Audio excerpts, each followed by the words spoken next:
이어서 오늘장 이슈 짚어보고 다음 주 투자 시그널도 찾아보겠습니다. 자, 오늘은 SK인베스트 송가람 대표와 함께합니다. 안녕하세요. 네, 반갑습니다. 네, 대표님 연휴는 어떻게 보내실 예정인가요? 네, 연휴는 지금까지 못 쉬었던 네. 휴식 푹 쉬어보려고 하고 계획을 하고 있습니다. 네, 아무래도 지금 투자자분들도 이번 연휴에는 조금 마음 놓고 쉬고 싶다 이런 생각 많이 하실 것 같습니다. 이번 주 시장이 정말 마음을 들었다 놨다 했는데요. 그래도 좀 오늘 상승 마감해서 다행이라고 해야 할지 모르겠습니다. 자, 시장 이슈 잘 분석해보고 저희 다음 주도 준비해 보도록 할게요. 먼저 화면으로 만나보시죠. 네, 오늘은 한가위 특집으로 준비했습니다. FOMC 예상 시나리오 및 시장 전략입니다. 자, 저희가 추석 연휴를 마음 편히 잘 보내고 나면 바로 미국 FOMC라는 굉장히 거대한 이벤트가 좀 대기를 하고 있죠. 그리고 지금까지 계속해서 시장에서 나왔던 말들은 뭐 FOMC 이전까지는 변동성 이어질 거다, 그 후에 방향이 잡힐 거다라는 말이 많았기 때문에 이에 대해서 좀 전망을 해보겠습니다. 우선 대표님, 저희가 어찌 보면 지금 시장을 바라보면서 FOMC만 지나가면 다 해결될 거야. 좀 이렇게 기대감을 너무 크게 가졌던 건 아닐까 싶기도 하거든요. 어떻게 보고 계세요? 네, 그 부분은 지적을 잘 해주셨다고 생각을 하는데요. 여기서 FOMC가 끝나면 어느 정도 우리가 예상했던 시장의 불확실성 해소되지 않겠느냐라는 생각들을 많이 하고 계실 텐데, 한 가지 우리가 주의할 점은 여기서 FOMC에 대한 기대감, 그리고 시장에 대한 기대감에 대한 것들이 어느 정도 선반영되어 있을 가능성이 상당히 존재한다라는 점이고, 다음으로는 이런 FOMC에 대한 결과가 우리가 예상했던 것만큼 좋은 흐름이 나오지 않을 가능성도 존재한다라는 점인데요. 첫 번째 말씀드렸던 점은 지금의 이런 FOMC의 기대감 이후에 어떤 움직임이 나오는지의 여부를 우리가 예상하기 쉽지 않다라는 점, 그리고 우리가 예상했던 부분으로 진행이 되지 않을 가능성도 상당히 높다라는 점이 두 가지인데요. 아무래도 이 부분에 있어서는 기대감이 상당히 과열되어 있는 시장이다라는 부분을 말씀을 드릴 수밖에 없는 상황입니다. 기대 인하에 대한 기대감이 올해 상반기 계속해서 쭉 이어져 왔기 때문에 이 부분에 있어서는 금리 인하가 이루어질 경우에는 경기가 회복이 되고, 이런 경기 회복세에 따른 주가 부양도 꾸준히 이어지지 않겠느냐라고 보여지고 있지만, 이 부분에 있어서는 금리 인하를 결정할 수 있는 요인, 각종 경기 지표들이 어떻게 발표가 되는지 여부를 우리가 지금은 체크를 해봐야 되는 시기이기 때문에 지나친 기대감은 오히려 도구로도 작용을 할 수 있다라는 부분을 말씀을 드리겠고요. 경기 지표 같은 경우에도 금리 인하를 결정할 수 있는 다양한 지표들이 있기 때문에 이 지표들을 함께 체크해봐야 하는 시기다라는 점도 함께 말씀드리도록 하겠습니다. 네, 아무래도 이번 주까지도 계속해서 미국의 주요 경제 지표들이 나오고 있었기 때문에 이에 대한 확인도 다시 한번 필요하고요. 일부 우리 증시에 선반영되었을 수도 있다라고 기대감에 대해서 정확히 짚어주셨습니다. 자, 그러면요, 대표님, 저희가 앞으로의 전망을 조금 더 정확도를 높여보기 위해서는 과거에 금리 인하를 했을 때 우리 시장이 어떻게 움직였는지, 뭐 글로벌 시장이 어떻게 움직였는지 좀 돌아보면 좋을 것 같은데, 과거에는 흐름이 어땠나요? 지금의 흐름 살펴보기 위해서는 과거의 흐름이 어땠는지에 대한 것도 체크를 해볼 필요가 있겠죠. 앞서서 말씀드렸던 것처럼 지금은 지표 자체가 다양한 지표들이 시장에 우호적이지만은 않은 상황입니다. 그래서 현재 경제 지표가 긍정적이라면 이런 금리 인하 여부 어느 정도 예측을 해볼 수 있다라는 측면이 있을 수 있겠죠. 그래서 여기에서 우리가 어느 정도 예상을 했던 것처럼 과거의 금리 인하 단행했던 것처럼 지금 시장에서 금리 인하가 빠르게 이루어진다면 어떤 움직임이 나올 것인가 라는 부분에 있어서도 과거의 금리 인하 시기에 어떤 움직임이 나왔는지 여부를 함께 체크를 해볼 필요가 있을 텐데요. 과거 사례 같은 경우에 우리가 위기였던 부분, 지금 시장에 계속해서 급락이 나왔던 부분이 있는데 2008년 글로벌 금융위기 때의 흐름 우리가 한번 체크를 해볼 필요가 있을 텐데요. 이때는 금리가 인하되었을 때 미국을 포함한 전 세계 각국의 증시들이 굉장히 가파르게 상승이 나왔습니다. 이 부분은 낮은 금리가 자산 투자에 대한 이런 투자 매력도를 높였기 때문이라고 볼 수가 있을 텐데요. 이후 경기에서 굉장히 큰 회복, 긍정적인 영향도 미쳤기 때문에 지금 시장에 전반적으로 이런 금리 인하에 대한 회복 기대감, 이때의 시장과 같은 흐름이 나오지 않겠느냐라는 점을 볼 수가 있겠습니다. 하지만 이런 모든 금리 인하에 대한 시기에서 계속해서 시장이 좋은 흐름을 보였던 것은 아니다라는 점도 말씀을 드릴 텐데요.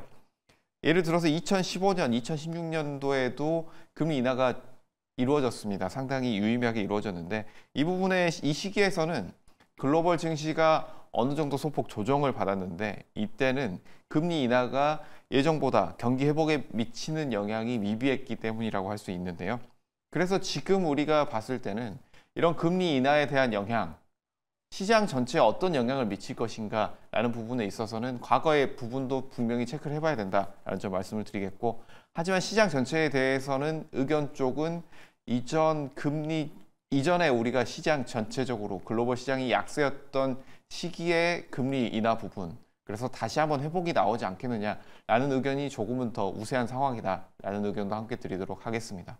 네, 너무 큰 기대감은 경계해야겠지만 그래도 긍정적인 전망이 우세한 상황이다라고 분석을 해주셨네요. 저희가 이렇게 다양한 시나리오를 계속해서 검토해보는 이유가 아무래도 시장이 어떻게 움직여도 거기에 너무 놀라고 싶지는 않은 마음인 것 같은데, 특히나 또 이번 9월 FOMC에서 25bp 인하냐, 50bp 인하냐 이에 대해서도 계속해서 갑론을박이 오가고 있거든요.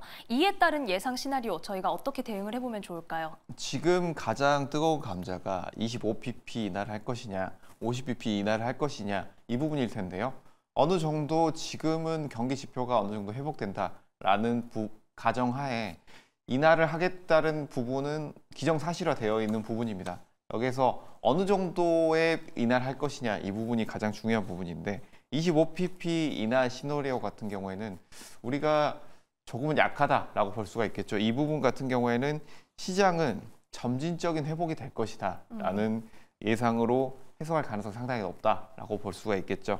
이는 투자자들에게 상당한 안정감을 줄 수가 있고 주식시장에도 긍정적인 반응도 이끌어낼 수 있겠지만, 하지만 우리가 여기에서 주의할 점, 이 정도의 인하는 경제에 큰 영향을 주지 않을 가능성을 존재한다라고 볼 수 있기 때문에 이 부분에 있어서는 상당히 이런 금리 인하에 대한 효과, 우리가 기대했던 것만큼 크게 일어나지 않을 가능성이 높다라는 시각이 존재할 수 있다라는 점 말씀을 드리겠고요. 52bp 인하에 대한 시나리오 같은 경우에는 많은 분들이 기대를 하고 있는 부분일 것으로 생각이 됩니다. 그렇지만 이런 50bp에 대한 인하가 이루어진다고 해서 무조건 우리가 좋은 쪽으로만 받아들일 수는 없는 부분은, 이는 시장의 강력한 통화 정책으로 인해서 굉장히 긍정적으로 받아들여지는 시그널로 볼 수가 있겠지만, 이런 급격한 인하는 반면에 경제의 부정적인 신호로도 받아들일 수 있다라는 부분은 아무래도 시장에 어느 정도 강력한 통화 정책이 적용이 된다라고 했을 때 시장에 부담을 줄 수 있는 부분도 있다라는 부분도 존재하기 때문에, 이 부분에 있어서 어느 정도 50bp 정도의 강한 흐름이 나온다라고 했을 때는 긍정적인 시장 흐름도 있을 수 있겠지만 그에 따른 강한 흐름도 나올 수가 있다, 강한 반발적인 흐름도 예상을 해볼 수 있다라는 점까지 함께 체크를 해보시는 것이 좋겠다는 의견 드리도록 하겠습니다. 네, 결국은 양면성이 있을 수밖에 없습니다. 베이비컷을 단행하면은 아무래도 경기가 잘 회복되고 있구나라는 신호겠지만 증시에 주는 어떤 훈풍은 그렇게 강하지는 않을 수 있다. 반면 B컷을 단행하면은 이 리스크가 오히려 상방으로도 하방으로도 열릴 수 있다. 이렇게 확인을 좀 해보겠습니다. 자, 그러면은 저희가 결국은 이 9월 FOMC 금리 인하가 지나가고 나서 우리 투자자들은 좀 비중 조절 혹은 현금화 전략 어떻게 가져가야 할까요? 이 비중 조절과 현금화 전략은 항상 필요한 전략이라고 볼 수가 있습니다. 가장 좋은 종목은 현금이다라는 격언도 있죠. 어느 정도 우리가 보유하고 있는 현금을 비율을 가져가는 전략은 시장 유동성이 지금처럼 커진 상황에서 더 유효한 전략이 될 수가 있습니다. 현금화 전략 같은 경우에는 금리 인하가 단행됐을 때 단기적으로 분명히 상승 추세가 나올 가능성이 상당히 높습니다. 하지만 장기적인 관점에서는 하반기에도 현금화 전략을 유지하는 전략이 유효할 수 있겠는데요. 이런 것들은 특히 금리가 예상보다 크게 낮춰지지 않는다거나 더 낮게 유지되는 이런 추가적인 인하가 이루어질 경우에는 시장의 변동성이 커질 수 있다라는 점에서, 이런 변동성이 커지는 시장에서의 현금 보유는 우리가 급락이 추가적으로 나온다 하더라도 네. 저점에서 매수할 수 있는 기회를 가져갈 수 있기 때문에 이 전략은 리스크 관리 측면에서 하반기에 분명히 현금 보유가 필요하다라는 부분 말씀을 드리겠고요. 하지만 기회 포착의 관점, 이 점을 본다라고 한다면 다른 점보다도 현금화를 놓칠 위험, 분명히 존재한다라는 점도 볼 수가 있을 텐데요. 금리 인하 후에도 특정 섹터는 상당히 긍정적인 성과가 나올 수가 있겠죠. 하지만 현금화를 통해서 기회를 놓치는 부분도 우리가 존재를 할 수 있기 때문에 금리 인하 이후에 시장에서 강하게 올라올 섹터가 분명히 보인다라고 하신다면 현금 비중을 줄이는 전략도 가져갈 수가 있겠지만 이때는 포트폴리오를 조금 더 다각화하는 전략, 현금의 비중을 줄이신다고 하더라도 포트폴리오 다각화 전략을 통해서 리스크를 관리하는 전략, 이 두 가지 전략으로 접근해 보시는 것이 어떨까라는 의견 드리도록 하겠습니다. 네, 결국은 시장의 변동성에 대응하려면 어느 정도 실탄이 있어야 하는 상황입니다. 그렇기 때문에 일부 현금화를 하는 전략의 중요성에 대해서 말씀을 해주셨네요. 자, 이번엔 또 9월 FOMC 이야기로 돌아가 볼게요. 이 FOMC가 특히나 중요한 이유는 이번에 점도표가 공개될 예정입니다. 앞서 점도표가 공개됐던 게 지금 지난 6월이고 이 당시에 지금 내년 상반기까지 9번의 금리 인하를 투자자들은 기대하고 있는데 6월 FOMC에서 나온 점도표는 2026년까지 9번 금리 인하 이런 내용들이 좀 있었거든요. 이번에 어떤 좀 변화가 있는 내용이 나올지 그리고 시장은 지금 어떤 내용을 기다리고 있는지 좀 살펴볼까요? 네, 점도표를 보게 되면 시장에서 어떻게 보고 있는지 그리고 앞으로의 금리 인상에 대한 위원들의 전망을 예측을 해볼 수가 있습니다.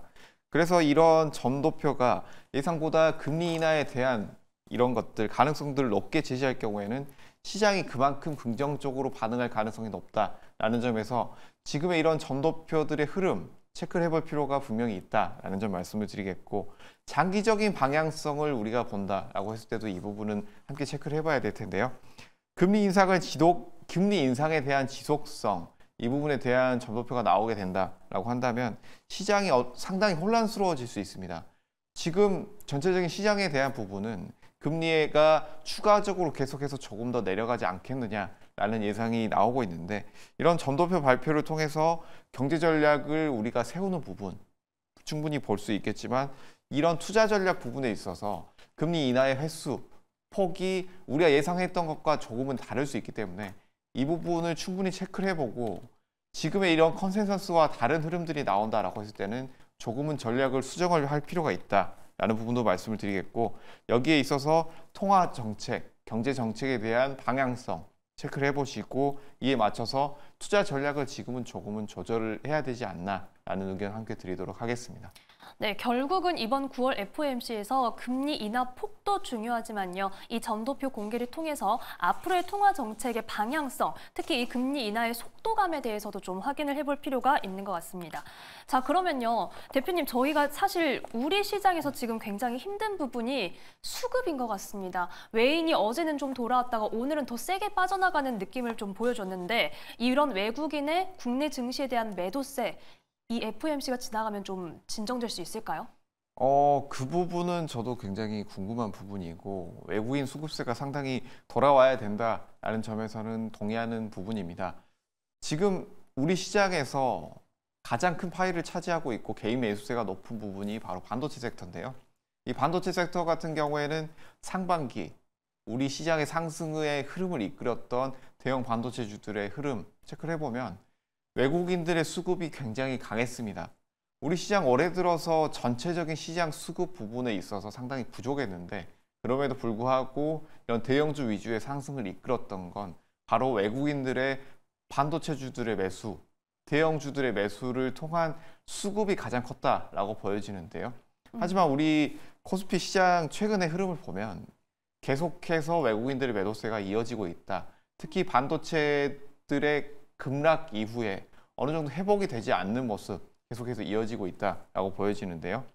이런 글로벌 시장에서의 반도체주들의 흐름을 살펴보면 어느 정도 필라델피아 반도체 지수도 상당히 예상보다 잘 나왔고 그리고 엔비디아 주가도 다시 한번 회복이 되는 모습이 나오고 있습니다. 하지만 국내 반도체 회사들 SK하이닉스나 삼성전자는 단기적으로는 반등이 나왔지만 다시 눌리는 흐름들이 나왔는데요.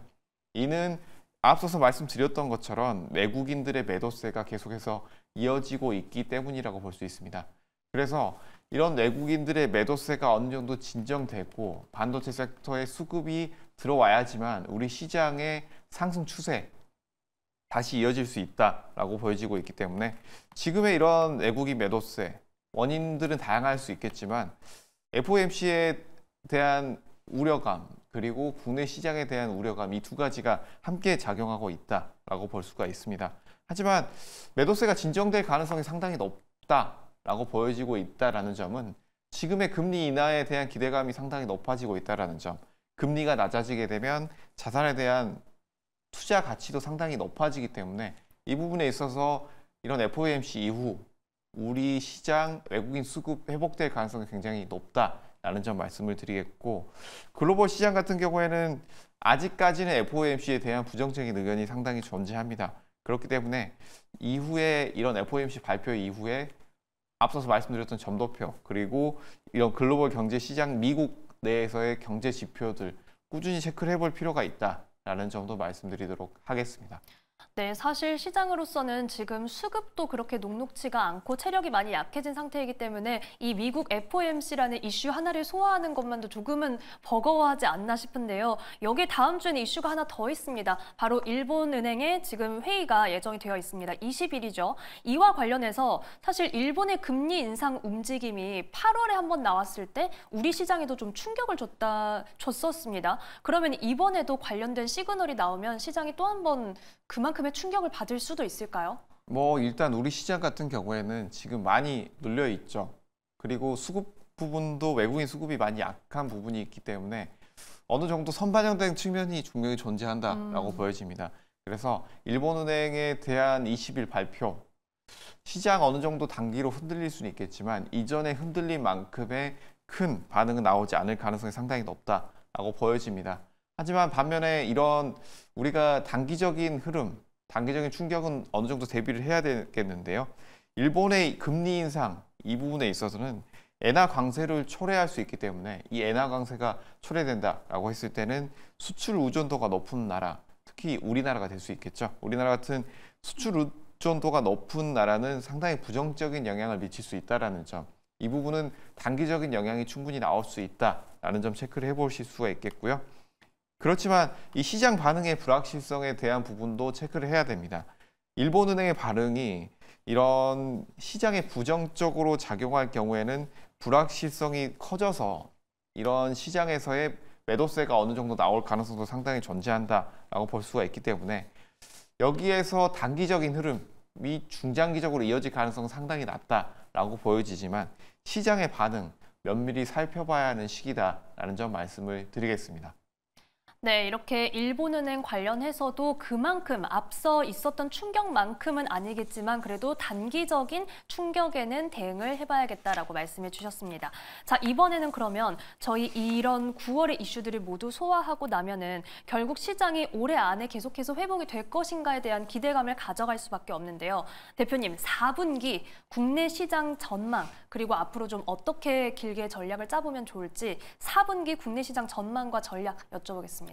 4분기 시장 전략 같은 경우에는 우리가 지금 테마주들 장세죠. 이런 장세가 상반기에는 계속해서 이어져 왔습니다. 이런 시장의 테마주 장세는 어느 정도 우리가 연휴가 끝난 이후에도 이어질 가능성이 상당히 높다라고 보여지는데요. 그런 이유는 아무래도 이런 대형주들에 대한 수급 그리고 반도체주들에 대한 외국인 수급 부분이 약세를 보이고 있다라는 점이 가장 클 수가 있겠는데요. 하지만 추석 이후 어닝 시즌을 앞두고 있죠. 어닝 시즌이 된다라고 했을 때는 우리가 기대하고 있는 매출이 잘 나올 수 있는 섹터들 다시 한번 올라올 수 있기 때문에 이 부분에 있어서 기대감을 어느 정도 가져볼 필요가 있다. 투자자들의 신뢰도가 높아져서 시장에 대한 상승의 기대감도 높아지고 더불어서 시장도 좋은 흐름이 나올 수 있다라고 보여지고 조선 섹터라든지 지금 바닥권에서 좋은 흐름들을 보이고 있는 제약 바이오 섹터 이런 섹터들은 분명 시장의 상승 동력을 함께 이끌 가능성이 상당히 높다라고 보여지고 하지만 우리가 여기에서 체크를 해볼 점은 그럼에도 불구하고 시장의 변동성은 하반기 더 커질 가능성도 분명 존재한다라는 점인데요.